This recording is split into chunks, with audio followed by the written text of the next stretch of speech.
शिवसेना आणि भाजपमध्ये नाशिकच्या पालकमंत्री पदावरनं सध्या कोल्ड वॉर सुरू असल्याचंच दिसून येत आहे। नाशकात शिंदेंच्या उपस्थितीमध्ये प्राधिकरणाची बैठक आहे, मात्र या बैठकीला गिरीश महाजनांना निमंत्रण दिलेलं नसल्यानं चर्चांना उधाण आलंय। दादा भुसे यांना पालकमंत्रीपद दिलं जावं यासाठी शिवसैनिक प्रचंड आग्रही आहेत, तर भाजपकडून गिरीश महाजन पालकमंत्रीपदासाठी आग्रही आहेत।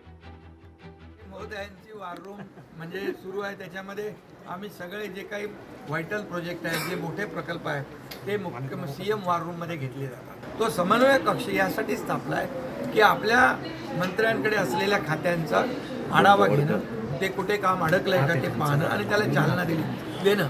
आणि या समन्वय कक्षामध्ये या समन्वय कक्षाचा आढावा मुख्यमंत्रीही घेतील, त्यामुळे मुख्यमंत्रीही घेतील, आम्ही दोघंही घेऊ। त्यामुळे असं कुठलंही तुम्ही त्याचं नवीन वॉर रूम सुरू होतंय असं काही तुम्ही चालवू नका। लोकशाही मराठी ऐका, पहा, जागरूक रहा।